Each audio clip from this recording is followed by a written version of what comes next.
Assalamualaikum warahmatullahi wabarakatuh. Perkenalkan, nama saya Rizky Amelia, NIM F 2018-01214 dari kelas B4.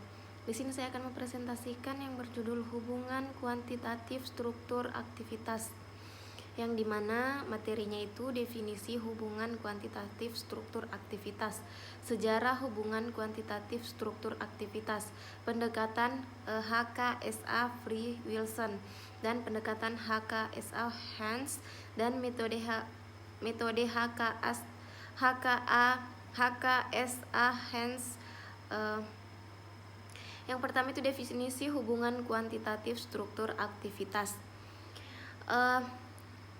Analisis hubungan kuantitatif struktur aktivitas HKSA merupakan salah satu aplikasi dari kimia komputasi dan juga bagian yang dipelajari dalam bidang kimia medisinal dengan metode analisis HKSA. Senyawa yang akan disintesis dapat disintesis terlebih dahulu berdasarkan hubungan antara sifat-sifat fisika kimia molekul dengan aktivitas biologinya dengan menggunakan hubungan tersebut. Aktivitas teoretik suatu senyawa baru dapat diproduksi, dan dengan demikian fokus riset dapat dipersempit biaya dan maupun dapat hemat. Selanjutnya, HKS bertujuan untuk menghubungkan struktur molekul dengan aktivitas atau sifat biologi yang menggunakan metode statis dengan A per S mempunyai aktivitas atau sifat, dan F merupakan fungsi yang tergantung pada struktur molekul atau disebut dengan molekul. Aktivitas biologi dapat dinyatakan dalam log atau IC. Selanjutnya yaitu aktivitas biologis suatu obat diperoleh setelah terjadinya interaksi senyawa dengan molekul spesifik dalam objek biologis. Interaksi tersebut ditunjukkan dengan spesifikasi sifat kimia fisika senyawa yang tinggi. Aktivitas obat berhubungan dengan sifat kimia obat dan merupakan fungsi dan struktur molekul obat. Hubungan struktur kimia dan aktivitas biologinya yang tidak baik dapat disebabkan oleh kurang baiknya metode penelitian yang digunakan. Konsep bahwa aktivitas biologis dan suatu senyawa berhubungan dengan struktur kimia pertama kali ditemukan oleh Crom, Brown, dan Fresh pada tahun 1869. Hubungan kuantitatif struktur kimia dan aktivitas biologis obat merupakan bagian terpenting rancangan obat. Dalam usaha mendapatkan suatu obat baru digunakan aktivitas yang lebih besar. Selain itu juga dengan menggunakan model HKSA akan lebih menghemat biaya atau lebih ekonomis. Kajian hubungan kuantitatif struktur aktivitas HKSA menjabarkan suatu metode persamaan yang menghubungkan ketergantungan harga aktivitas suatu senyawa secara efektivitas atau eksperimen dengan struktur molekul. Selanjutnya di sini menurut Crom, Brown, dan Fresh pada tahun 1869, HKSA adalah aktivitas biologis alkaloid alam seperti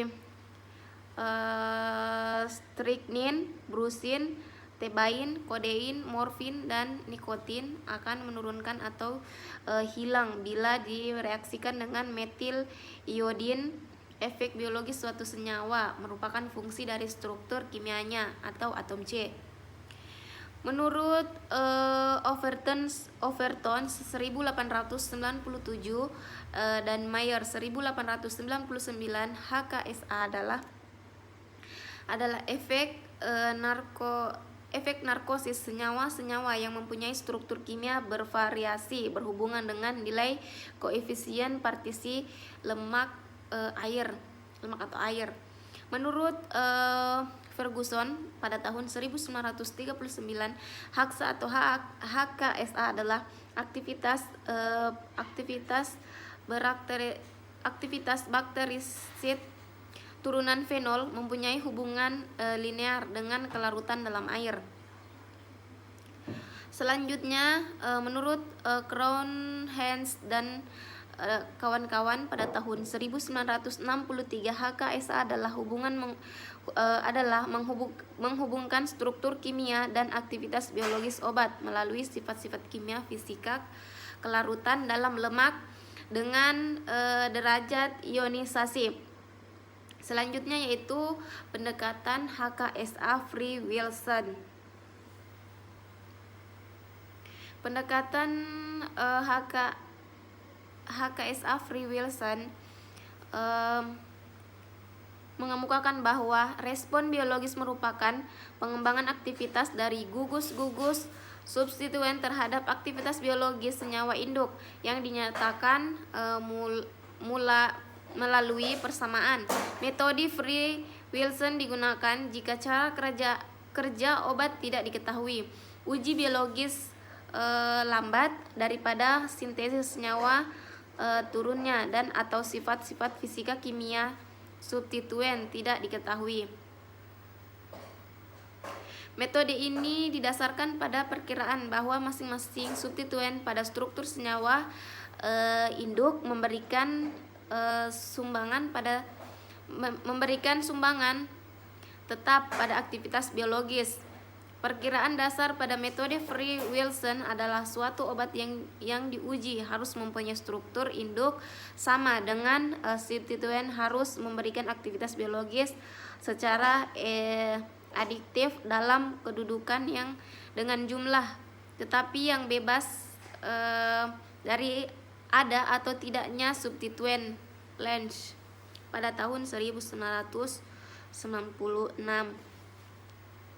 Selanjutnya yaitu menurut Free dan Wilson pada tahun 1964 mengembangkan suatu konsep hubungan struktur dan aktivitas biologis obat yang dinamakan model de novo atau model matematika Free-Wilson, merupakan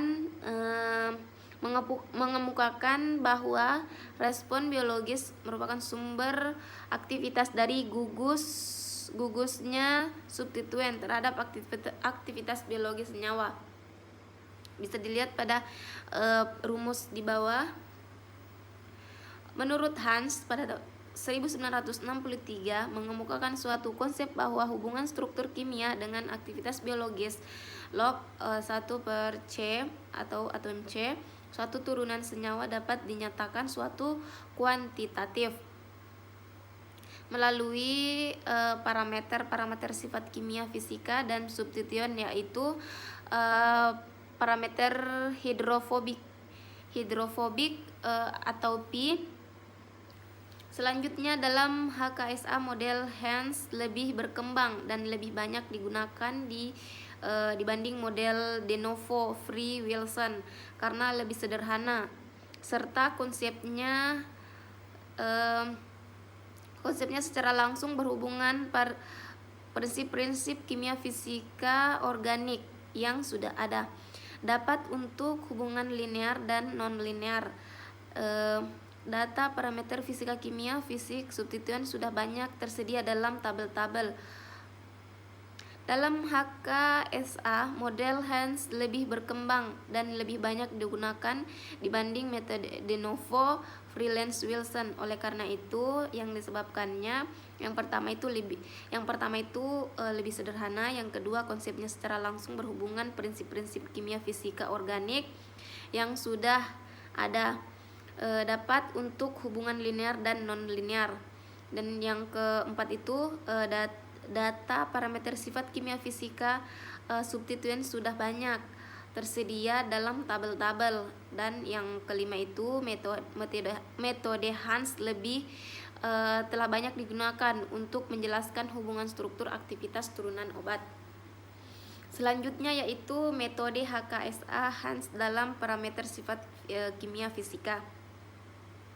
Parameter sifat kimia fisika dalam HKSA model Hans. Parameter fisika kimia yang sering digunakan dalam HKSA model Hans, sifat kimia parameter hidrofobik, elektronik, dan sterik. Pada proses distribusi atau pengembangan obat, penambahan membran biologis sangat dipengaruhi oleh kelarutan obat dalam lemak atau air sesuai pH dan derajat ionisasi atau pKa, sehingga dalam hubungan kuantitatif struktur dan aktivitas. Selanjutnya yang parameter hidrofobik. Parameter hidrofobik atau liofilik yang sering digunakan dalam HKSA antara lain adalah logaritma koefisien partisi log atau log P, logaritma koefisien distribusi log D, tetapan P Hans, tetapi fragmentasi F Rakar Mahkota dan tetapan kromatografi RA. Terima kasih.